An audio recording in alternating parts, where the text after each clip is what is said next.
I use she, her pronouns, and I'm playing Mama and the rugby player. Hi, my name is Isabella Rios, still. And I'm going to be playing young Amelia-Marie. My name is Riley, my pronouns are they and them, and I'll be reading for the stage directions. Hi, my name is Andrew Ramirez, I use he and pronouns, and I'll be reading for little brother and able person. Hi, I'm Michael Rizzoli, my pronouns are he, him, and I will be reading Papa. Hi, I'm Ray Ruiz, my pronouns are they, them, and I will be reading for teen. Hello, my name is Meta Lilliam. I use she, her pronouns, and I will be reading for adult Amelia-Marie. Woo!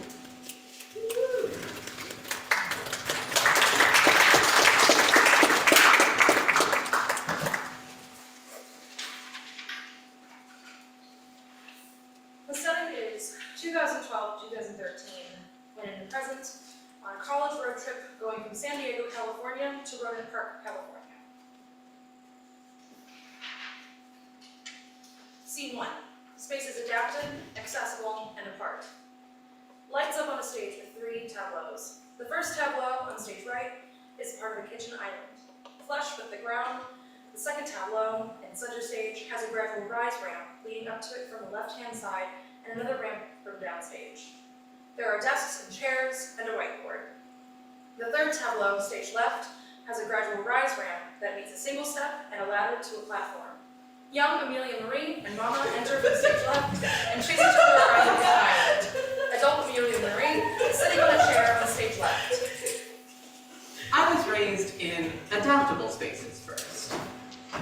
Adult Amelia-Marie watches young Amelia-Marie runs around the island. Wheels shaped my world. When I started going into the world, that was when I realized that the world was built to be different. Adult Amelia-Marie looks as young Amelia-Marie and Mama enter the second tableau. I didn't understand why that was the case. It was clear to me that my world was better with my mama in it alongside me. Young Amelia-Marie has progressed and climbed to the top of the third tableau, while Mama is making their way through the second tableau and is stopped by the single step. Blackout. Scene 2. Travel time. Spotlight up on the first tableau, where you see Mama and teen Amelia-Marie hanging around the kitchen island. There is a duffel bag resting unzipped on the counter.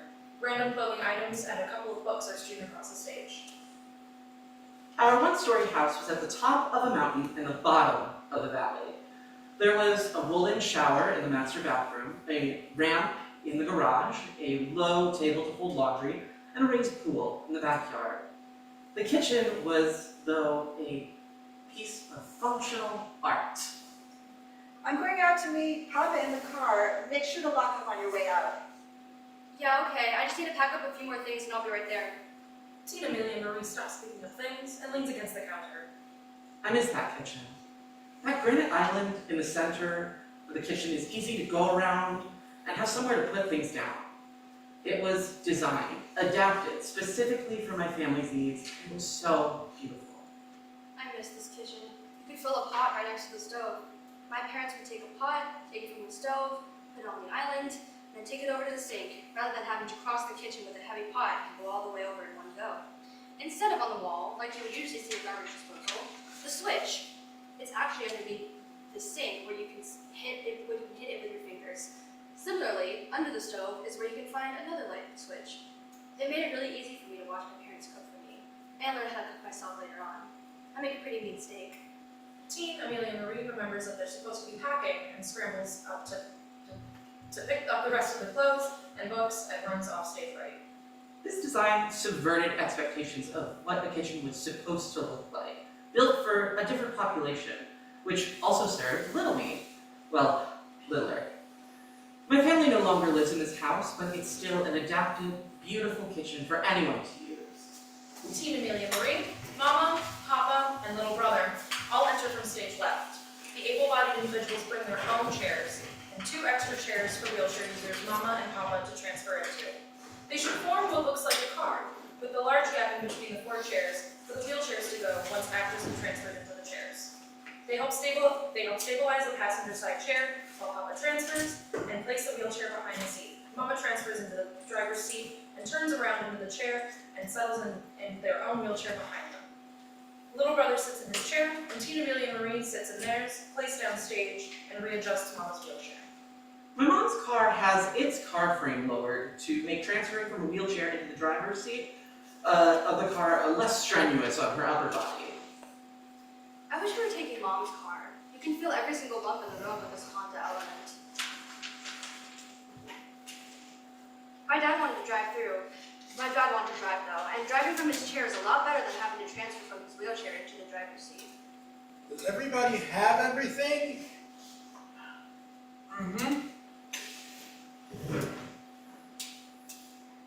My parents' cars were adapted spaces for increased comfort. Cars had included, but not limited to, modified hand controls to assist with steering, gas, and braking. For example, my father switched from a van with a lift to what you see now. All right, let's get this show on the road. Woo! Comfort doesn't only involve physical adaptations to space, though. It also includes those environmental aspects of space. All but Teen Amelia-Marie exit stage left. Little brother takes both chairs off stage. The scene transitions as an overlay of a basketball court covers the stage. Scene 3, rugby. I don't know the last time we let San Diego as a family. Even this trip is kind of last minute. I don't even want to go see any UCs actually, but we might as well. My papa really wants me to go to one, but I'm already settled in the state.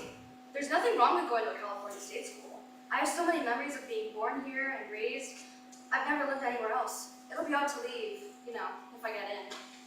A disabled man and Papa in sports wheelchairs enter the stage, rugby ball on one of their laps, rushing at each other and trying to grab the ball. Young Amelia-Marie enters and cheers, and Teen Amelia-Marie exits.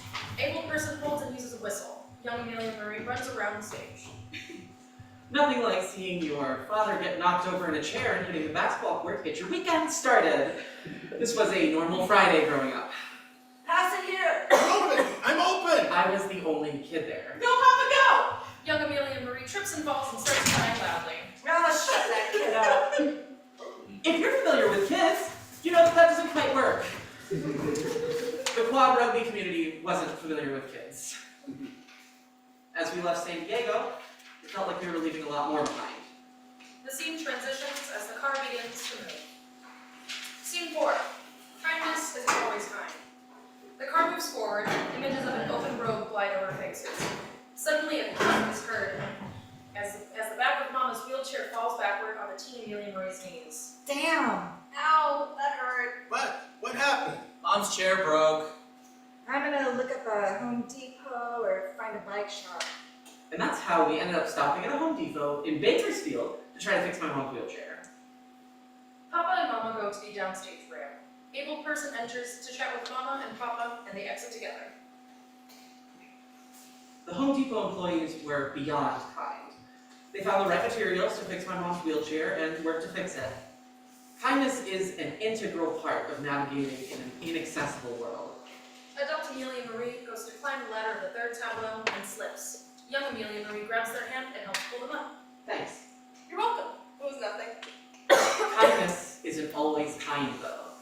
Young Amelia-Marie climbs down the ladder as an adult Amelia-Marie exits. Able person enters and starts passing boxes upwards. What are you doing? I'm cleaning up and helping out. Putting these boxes away. I'm not sure Mama will like that. Okay. My aunt was well-intentioned. However, my mama had recently paid someone to take all of those boxes down to where she could reach them. Able person exits, and Mama enters and looks up.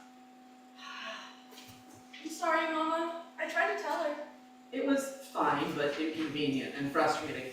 Sometimes, though, it's plain embarrassing and infuriating for them and for us.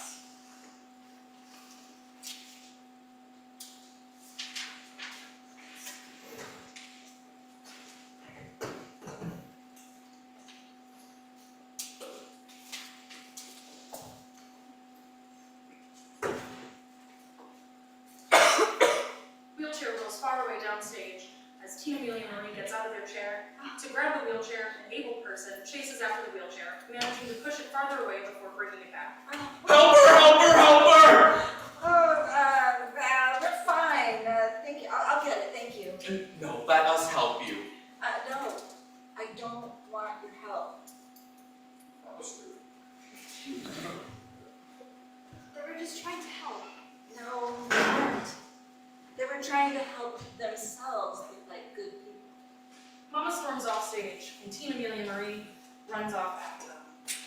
I didn't get it until much later how unkind that experience was and how unnecessary the drama was. I was trying to de-escalate and had said the exact wrong thing. Kindness that isn't kind compounds over time. Alright, you're all set. What do we owe you? Nothing. You're all good. Thank you. That was kind of Next stop, Santa Cruz. The scene transitions from fields rolling over faces to a beautiful ocean. Scene 5, Santa Cruz. Images of a beachy coast and mountains of Santa Cruz play over the moving car before it stops. Little brother is playing on DS, and Tina, Amelia-Marie is staring out the window. This is really pretty. Yeah. I'm not sure where we can park, but we'll stay here in the car while you explore. Little brother and Tina, Amelia-Marie get out and explore while the car idles. What's over there? A building. Cool. Descriptive. It's nice. Sure. I can't really imagine climbing all these hills all the time, though. There's a bus.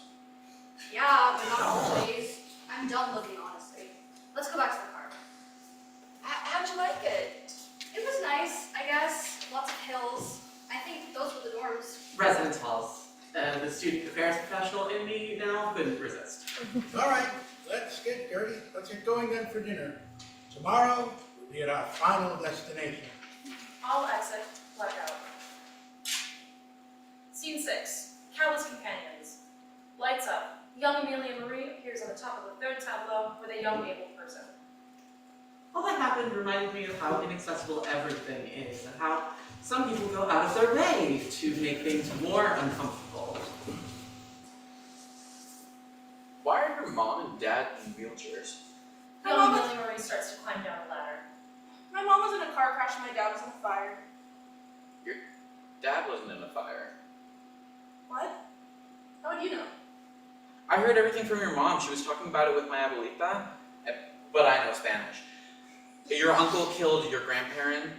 Your uncle killed your grandparents, your aunt, and tried to kill your dad with their Boy Scout hatchet. That's so messed up.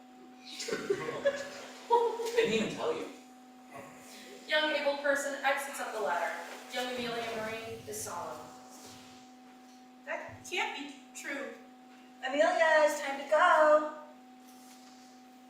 Hey, Mama. I have a question. I was 10 there. Actually, just before I started trying to go by Amelia-Marie. I knew that being in a fire couldn't be the whole story, but that's the version my parents told me, and they said I could know more when I was older. My friend framed it like it was kindness. That I should know the truth about my father, but it wasn't her truth to tell. This entitlement to my family's story is forced intimacy. Forced intimacy is stigma in action, defined as being pressured or coerced to have to reveal personal information to have access to basic resources or accommodations. It is also reflected in the idea that non-disabled people feel entitled to know and share things about their personal traumas and medical history. This was one of the most egregious things, but more often than not, I would get Able person and young able person appear. Teen Amelia-Marie enters, and a young Amelia-Marie stays with Mama. So how did your parents get in their wheelchairs? My mom was in a car crash and my dad in a fire. That's so sad. Able person exits. No, it's not. Young Amelia-Marie hugs Mama before they exit off the stage.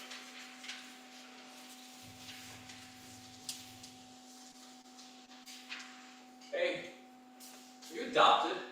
No. You're not? How do your parents have sex? Why would I know? Why would I want to know? Young able person and teen Amelia-Marie, disgusted, exit opposite sides. all before the customary exchange of "how are you?" and "fine" took place. Scene transitions into the car formation once again. Scene 7, Sonoma State Spaces. Arriving at Sonoma State University was a relief after visiting the University of California, Santa Cruz. SSU will be better, hopefully. The car stops smoothly.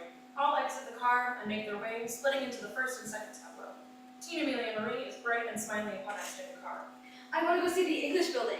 Oh, and the bookstore. All wander around the first tableau and second tableau, exploring and chatting with each other silently as they look around.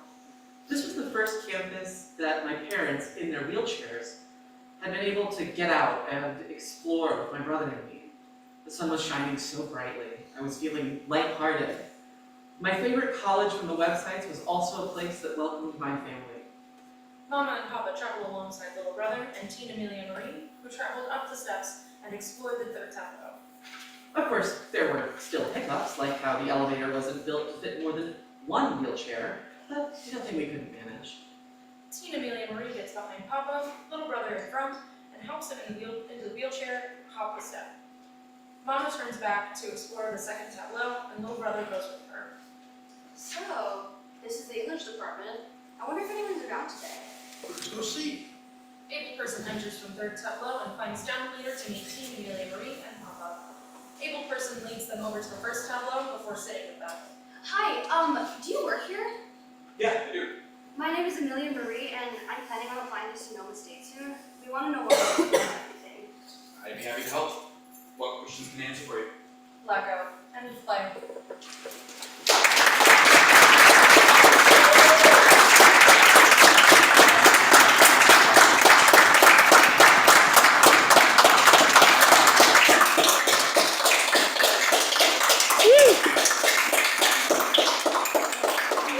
Bye.